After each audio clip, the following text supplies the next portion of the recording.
Assalamualaikum warahmatullahi wabarakatuh. Kali ini penulis mau coba aditif oli dengan menggunakan minyak goreng dari bunga matahari ya, biji bunga matahari.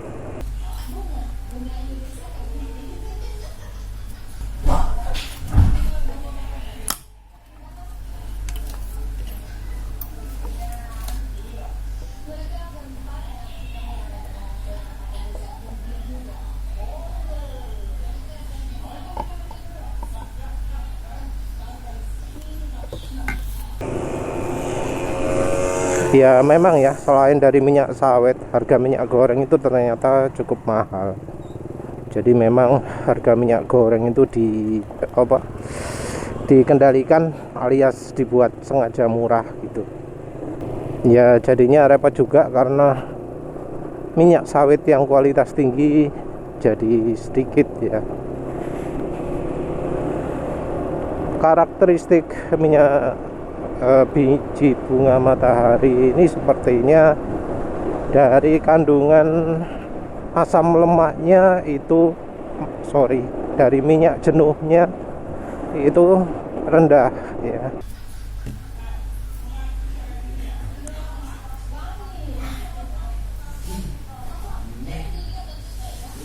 Jadi kandungan palmitic acidnya dan stearic acidnya rendah.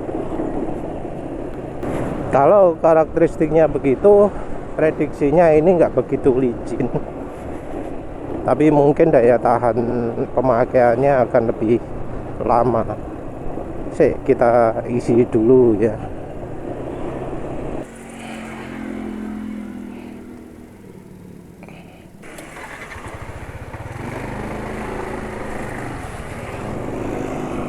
Walau memang kadang kandungan stearic acid dan palmitic acid sedikit, sepertinya masih ada licin-licinnya ya. Jadi ini oli yang penulis pakai sekarang ini adalah GGI B40 yang sudah berkurang kemampuannya. Olinya sudah nggak licin, sudah berat di pemakaian 120 km-an ini. Suara mesin juga sudah asak-asak. Jadi cocok ya untuk ngetes penggunaan aditif oli. Dan ternyata ini penggunaan minyak goreng biji bunga matahari ini masih masih cukup oke ya, bisa membantu lebih licin. Tapi ya tentu nggak bisa sehalus minyak sawit. Jadi sepertinya memang kalau kandungan oleic acidnya tinggi, itu yang dibikin licin adalah RPM menengah ya, karena sifatnya memang lebih ke friction modifier. Kalau asam jenuhnya sedikit ya, licin di RPM rendahnya nggak terlalu kuat. Jadi licinnya ya di kecepatan segini ini terasa lebih licin ini di kecepatan segini. Tapi asak-asak ya masih ada. Jadi ya memang penggunaan minyak goreng yang cocok itu kalau ingin licin ya minyak sawit, atau paling enggak dicampuri lah minyak sawit dan minyak yang oleic acidnya tinggi, yang minyak jenuhnya rendah. Kalau yang terakhir-terakhir ini juga penulis menemukan minyak wijen ya. Minyak wijen itu licin sekali, apalagi di RPM menengah. Jadi minyak wijen sendiri itu ya campurannya antara minyak sayur dengan biji wijen. Tentu ini tergantung merek, beda merek bakal beda karakter. Yang penulis pakai sekarang ini adalah yang cap bunga matahari, yang gambar bunga mataharinya warna kuning. Karena cap bunga matahari ada dua, yang satu warnanya merah hitam, label latar belakang merah, tulisan hitam. Yang satu lagi labelnya bunga mataharinya warna kuning ya.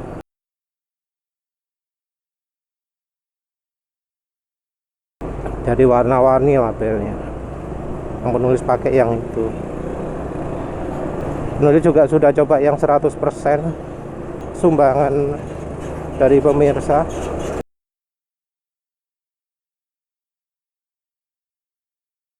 itu dibanding minyak wijennya yang cap bunga matahari lebih sip yang cap bunga matahari.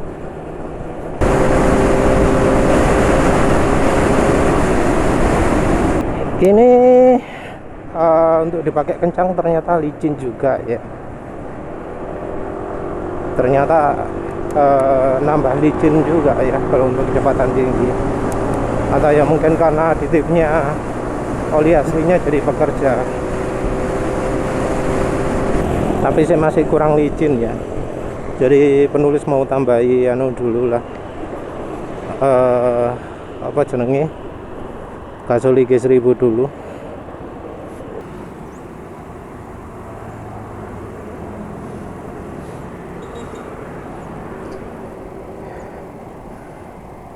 Udah, tambahkan gasoli G1000. Jadi gasoli G1000 yang penulis tambahkan ini adalah yang produksi baru ya. Jelas ada perbedaan daripada gasoli G1000 yang versi sebelumnya. Dari apa nih ya? Oh iya, dari sisi pelarutannya. Jadi penulis kan buat resep styliron.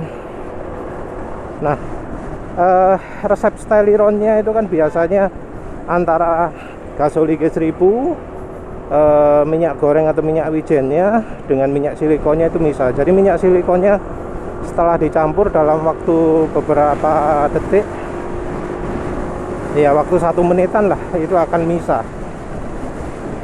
Jadi minyaknya itu berpisah. Nah, di gasoli G1000 yang baru itu enggak misah.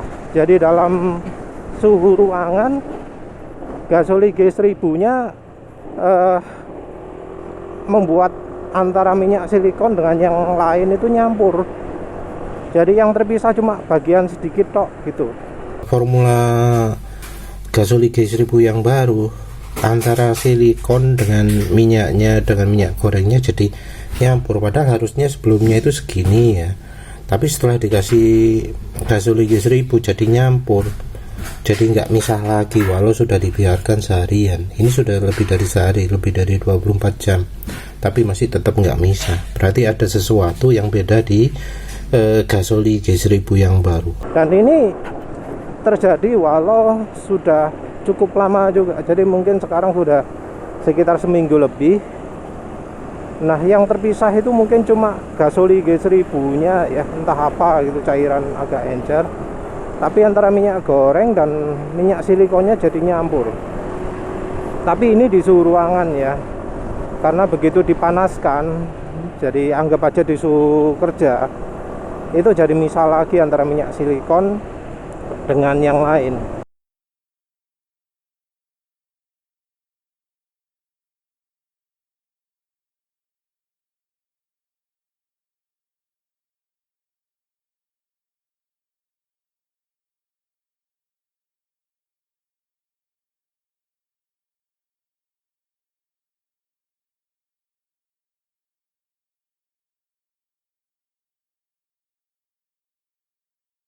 Tentu ini dalam kondisi statis, bukan dalam kondisi jalan. Nah, apakah gasoli G1000 nya itu masih tetap licin, masih tetap rekomendasi sebagai campuran oli mesin? Kalau dari sisi bau, baunya menyengat, ya sama lah seperti sebelumnya. Dan dari sisi feeling, rasanya ini masih nggak beda dengan gasoli G1000 sebelumnya. Jadi mungkin dari sisi formula, untuk sisi bahan dasarnya, cairan utamanya itu sudah berubah. Tapi dari sisi aditifnya rasanya masih tetap. Nah, kalau soal cairannya sendiri dengan kemampuan pelarutan yang lebih baik yang bisa membuat minyak silikon dan yang lainnya jadi nyampur di suhu ruangan, penulis jadi pingin nyoba gasoli G1000 yang baru ini sebagai oli mesin. Cuma sayangnya ya encer ya rasanya ya. Penulis belum uji kekentalan ya, tapi rasanya kok masih tetap encer. Oh iya, penulis belum bicara hasilnya. Hasilnya adalah engine brake jadi licin, RPM mesin jadi nggak cepet turun. Jadi secara kemampuan menurut penulis nggak banyak berubah dengan Gasoli G1000 yang sebelumnya.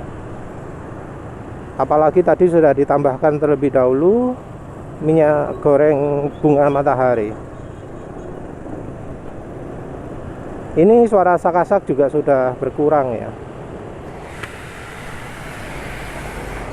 Apalagi ketika berada di jajaran motor-motor lain.